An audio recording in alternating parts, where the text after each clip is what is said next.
Today we're reading about some more entitled people, and like it is every single episode, it's probably going to be infuriating, but also a whole bunch of fun. Enjoy, guys. My ex-sister from hell and her bratty kids, and now Barb's mum. So, a few weeks ago, I posted about my ex-sister-in-law and her kids coming over, and the kids behaved badly and broke my candy tree, etc. My ex-sister-in-law from hell and her ill-mannered kids. Just a few days before Christmas, my husband's older brother's ex-wife called to say that they're in town from Texas and wanted her kids to see their cousins, my kids. We'd been extremely busy, and we had many plans between my husband's aggressive chemotherapy treatments and life in general, but I told him that we have 2 hours in between our busy schedules. They came over and we welcomed them, and we were gracious hosts. The older son Billy asked about our Christmas lights. I told him that they were Gofi lights and how it comes equipped with preset lights for every different occasion or holiday, and I've been making my own patterns on it. He asked me to show it to him, which I did, but then he asked if he could make some too. I told him no, because last time you had my phone you downloaded a few games and a couple of them had viruses, which my cell phone carrier had to put a stop to. My husband and I have some properties and a property management company. I got a call and I walked away to answer it. As I come back to where everybody was seated, Billy grabs the phone out of my hand, and I asked him to give it back, but he held the phone away from me. I'm 5'7" and just under 130 pounds versus his 6 foot and over 260 pounds. My husband walked over and grabbed it just as rudely and told him never to grab things out of people's hands. Well, the mother Barb didn't like that. She said this many times that we don't like to say no to our kids because there are too many no's in the world. Meanwhile, Billy's throwing a temper tantrum while Nick, the second born, couldn't keep his hands off the candy jar. I got this candy jar that's like a tree with 5 glass jars. I fill it up with colourful candies. I had sealed it so we don't have a temptation to have some. There were some leftovers that I gave them. They grabbed handfuls and stuffed their pockets with it, so I don't know why he wanted more. Anyway, the candy jars come crashing down and there's glass everywhere. My husband cleaned it all up and I very calmly told Barb that she owes me $300. She was shocked that I asked, because old me would have just gotten over it, but prior to all of this I'd gone out and I bought Nike brand t-shirts for the 2 older ones and toys for the younger ones. They opened up the gifts and Nick and Billy both said, "Is this all we're getting?" So after the candy crash, I went off on them, beginning by saying, "What did you get for my kids?" A couple of small card games. Did we say anything about it? My kids thanked you when they went about to play. They left in a huff because I reminded them that we have prior commitments, hopefully never to see them again. Barb left my husband's brother after she lost 80 pounds. My brother-in-law is now deceased. I'm so done with selfish people. All while the sister-in-law Barb was smiling at her kids' bad behavior. She doesn't believe in saying no to her kids because there are too many no's out there. So anyway, after I made her pay for the damage her son Nick did, they left and we went to my cousin's house where we had plans for Christmas. Within a few hours of that, she started calling and texting me non-stop. I didn't take the calls because I figured she was mad that she had to pay $300 to me. Sunday night, I got a call from Barb's mum. She made small talk and then almost immediately asked if we can help her out by watching the kids for 4 days because Barb wanted to whisk her new boyfriend to go on a cruise Easter. I told her that we can't do that. She wouldn't listen and kept trying to make me agree. I told her that my husband has stage 4 cancer and will be getting chemotherapy. And also Easter break we have plans to go somewhere as well. Besides, we just don't want to be responsible for the kids who don't listen to anybody. Apparently she wants her daughter, Barb, to settle down again, so it would be a big favour. And since I'd blocked her on all social media and cell and home numbers after she started bombarding us with calls because Barb's hotel room has messed up and she and the kids had nowhere to go and had to drive over an hour to get to a relative's house. If I had answered the phone, I could have left them in my house while we went to my cousin's. I had to cut in and tell her very firmly that I would never do that and that her daughter and her kids are not welcome in our house ever again. In spite of me saying no, Jane, Barb's mum, 85, kept trying to convince me to help out. I told her, "Miss Jane, I'm gonna hang up now and I will not discuss this any further. We have a life too and she and her family can help Barb, but not us." And I hung up. She called again yesterday and asked if I'd given what she asked a thought, and I said my answer is still the same and that's a big fat no. And OP said in the comments, it's the second time that she's used the excuse of a hotel room messing up their booking. She did that to my husband's sister too. She wants to stay with people and eat but not do anything to help. Yeah, oh my god, they sound insufferable. And also none of them are respecting boundaries even a little bit, and you can tell the person they were talking to didn't really expect them to say no and also didn't respect it. They're like, "Yeah, so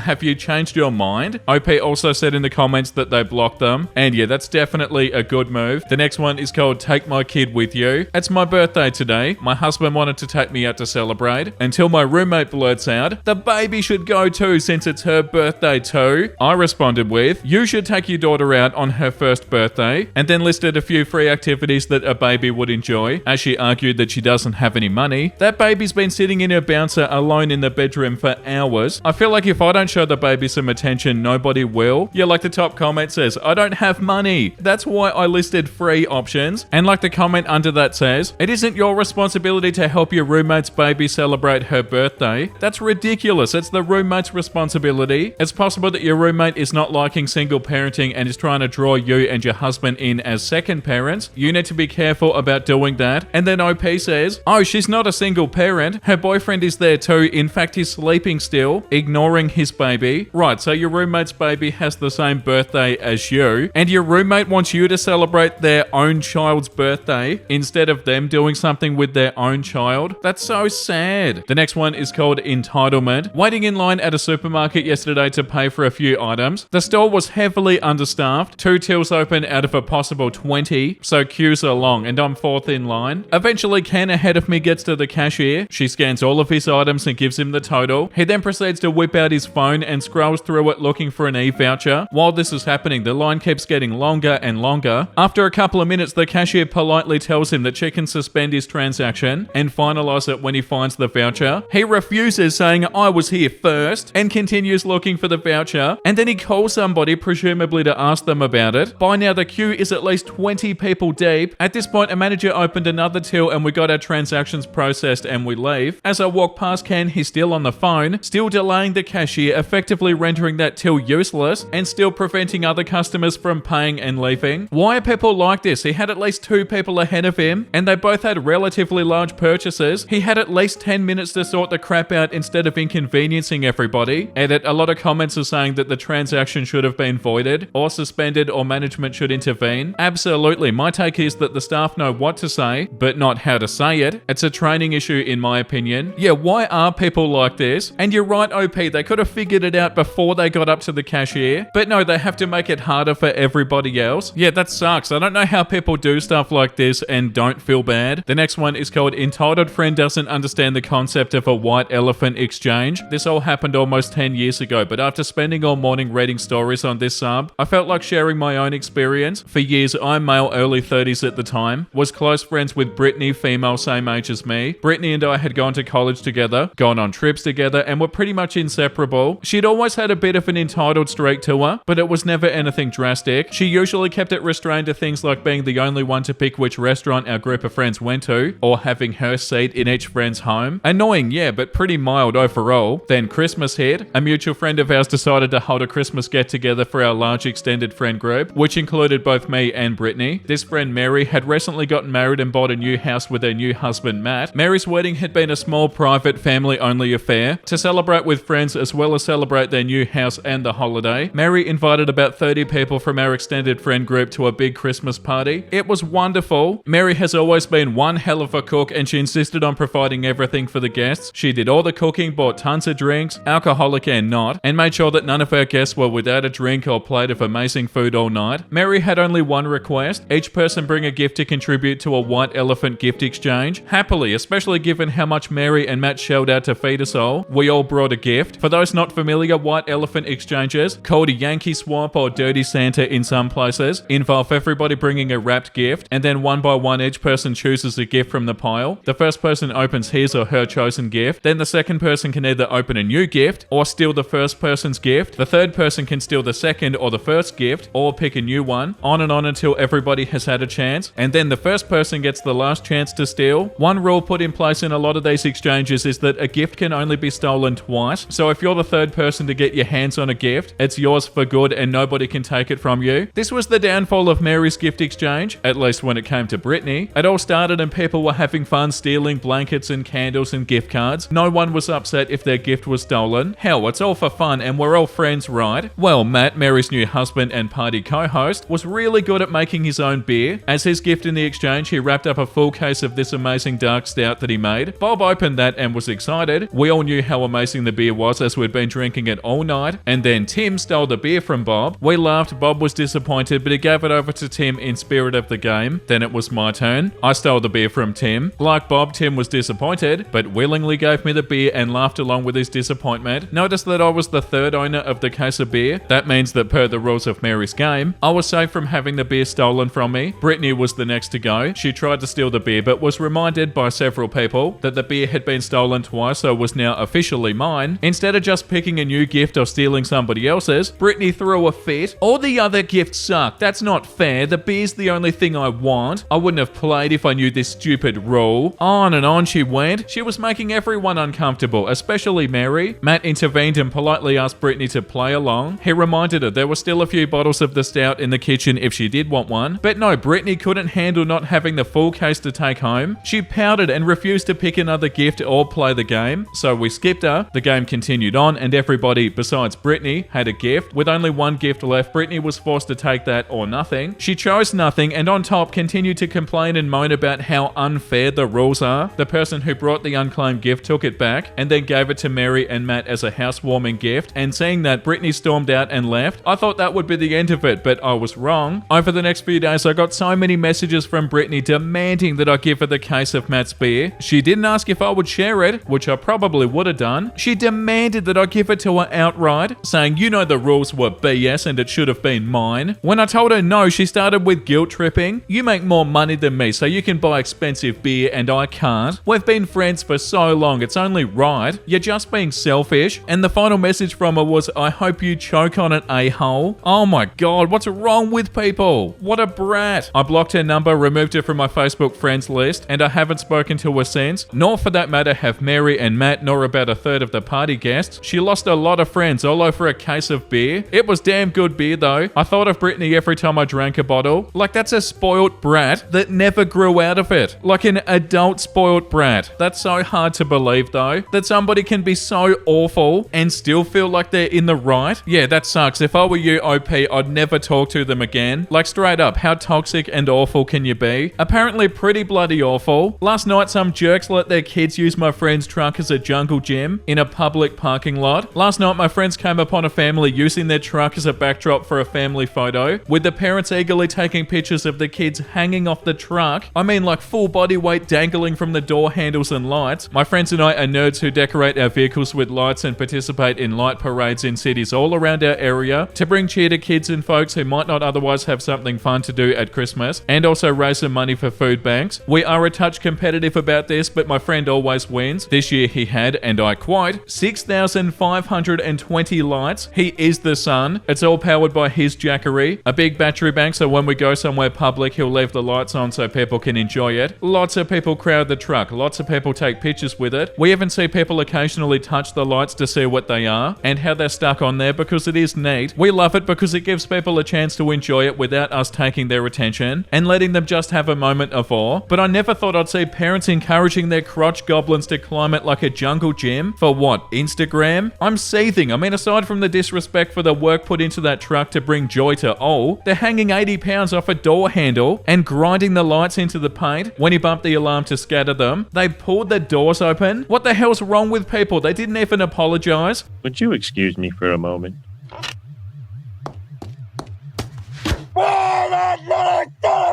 You won't come into my apartment to serve my pizza? I'm calling the cops. My friend Adam was sharing stories and he had this gem. Back in the mid-90s, he was a young college student. This is before he met his wife, Belle. Because he was strapped for cash, he took a job as a server and cook and delivery driver for a mum-and-pop pizza restaurant. Most of the people he interacted with were great, but then there was Karen. It's a weeknight during the final semester of his senior year, so it's pretty dead. A standard order for a large cheese pizza and breadsticks comes in. Because Adam is the only driver on duty that night, he gets sent to deliver to the dragon Karen and her offspring. Adam arrives and immediately gets a strange feeling in his gut. The complex is run down and looks shady as hell. Just wanting to deliver and get out of there, he passed a CCTV camera and heads to the address. He hears the gaggle of children running around and screaming and hoped that it was a good sign. Surely nobody would dare do anything stupid around their own children, right? He knocks on the door and our Karen answers. Looking over her shoulder, Adam can see the apartment is small, but clean and well kept. Well, as well kept as having a bunch of children running amok under your feet can cause. Hi, did you order a... Adam said. Karen grabs his arm and begins to pull him into the apartment. Finally, it's about time you got here. Adam wriggles his way out of her grasp and backing up a couple of feet says, Whoa, whoa, whoa, back up, what are you doing? You're delivering my pizza, right? Karen said. Yeah, Adam said. You are going to service? I'm a single mother with 3 children, so I need all the help I can get. The strange feeling in Adam's gut got even stronger. I'm afraid I need to get back to the restaurant. I'm the only driver on duty. They can wait, now get in before the pizza gets cold. Karen reaches out her clawed hand to grab Adam again. She looked at him like she was a hungry shark and Adam was a wounded seal. Adam drops the boxes and runs out of there, not wanting to get dragged by Karen into her den. She yells at him, "Get back here!" As he didn't have a cell phone, he rushes back and he tells the owner what happened. The owner made sure Adam was okay and told him not to worry about it. Adam forgot about the experience until a couple of days later. He was busy cutting and boxing pizzas when the owner comes up and says, "Adam, there's a couple of cops here to see you." A bit worried, Adam comes up to see a couple of detectives. They introduce themselves and ask if they can speak. Adam says sure, and they go to an unused booth. They ask if Adam had delivered a pizza to a particular address a couple of days ago. Adam says, "I did. Why, what's going on?" The older of the two reveals that Karen had reported that Adam had tried to assault her children. Now Adam is really nervous. At the time, he was applying to be a police officer, a dream that he'd had since he was a little boy. He knew that any allegations of any type would be a black mark against him. The detective, apparently noticing Adam's nervousness, softens and asked, "What happened, son?" Adam told them about the delivery and how Karen had tried to drag him into the apartment to serve the pizzas to them, and how he dropped the boxes and he took off. He also told them that the owner knew about the situation. When he finished, the two detectives looked at each other, nod, and then looked back at Adam. Adam at this point is sweating bullets. The older detective smiles and says, "You're okay, son. We know you're telling the truth." Adam gets confused, and that's when the detective explained. This wasn't Karen's first report to police about a delivery driver trying to assault her children. This, coupled with the inconsistencies in her story and the CCTV footage that caught the whole event, made them suspicious. They just wanted to get Adam's version of events before proceeding to the next steps, whatever that would be. Adam told me he was glad he was sitting down because his knees gave out. The detectives got his contact information, thanked him for his time, and then went on their way. Karen's name and address were added to the blacklist as a result of her little stunt. I can't even imagine being a pizza delivery person and then having to deal with stuff like this. Yeah, that's awful. And let's read one more. Entitled neighbor poisons our lawn. Same neighbors as last time. The ones who own a small mowing business and mowed without our permission and then asked for payment. The last few days I noticed something odd on our front lawn. A line along the boundary on our front lawn from the separation fence to the pathway. The grass was bright yellow and I thought it was odd. Today my husband was mowing and asked if I saw that our grass-obsessed neighbor had poisoned our lawn. Today the grass was completely gone in line with our separation fence. Brown dead dirt in stark contrast to both of our green lawns. More of the grass on our side is gone. 80% on our side and 20% if that on theirs. But it's over half a meter wide. My husband mows once a week at the moment, as during summer and rainy season the grass grows really fast. So the grass wasn't long or out of control or any weeds. Our only thought is that he doesn't want our common grass mixing with his fancy grass, yet he hasn't got the fancy grass. What's his obsession with grass? But also he sprayed poison on our land and also on council land, which is a part of the spillway, which is a big no-no here in Australia. Edit, forgot to mention my husband said they had done it before out the front, but not as extreme as this. You need to confront them about it. Like, what are they going to say? Like, "Hey buddy, are you poisoning my grass? You big idiot." What are they going to say back? Like, I'm sure they know that you know. OP said in the comments, "I've contacted the council to confirm about the spillway rules and to let them know about suspected poisoning of land." Yeah, the bloody audacity of some people. And on that note, I feel like that's enough entitled people for today. Let's read something a lot more wholesome. I was at the gym today and I heard this middle-aged guy running on the treadmill next to me whisper, "Speed, I am speed." And then he started running faster. Wow, that's so cute. "I am the fastest person in the world. What a legend. I'm speed." I rescued a stray cat in my neighborhood. At night, his brother would come to visit him. I really had no other options. Oh, that's so cute. Now you've got two beautiful kitties. And that's right, you didn't really have a choice here. They needed to be together. I love saying "of course" instead of "you're welcome." Like, of course I'm helping you out. That's what I do. You were foolish to even consider an alternate dimension in which I'm not helping you. You idiot. You absolute buffoon. Yeah, that's right. You absolute buffoon. Helping you is what I love to do. I put a heating pad out for the neighborhood cats. I think they like it. Oh, how beautiful. I feel like I need to do an entire episode on cats or cute cat memes or something. That would be amazing. Thank you for watching, everybody. I hope you had a wonderful time. And if you did and you want to see more Entitled People episodes, make sure you like and subscribe. And the comment of the day today goes to Cyber Weaver. Vincey reads things things that make me feel a little bit better about myself, knowing that there are people out there worse than me. You're welcome, Cyber Weaver. Learning from the mistakes of other people. That is so true, though. The episodes are really good for that. Thank you for all your support, guys. I hope you enjoyed today's episode. Let me know down below if you did, and let me know what you want to see next. And with that being said, make sure you look after yourself and make sure you have a beautiful, amazing rest of your day. And you know what I'm about to say because I say it every single day. Bye!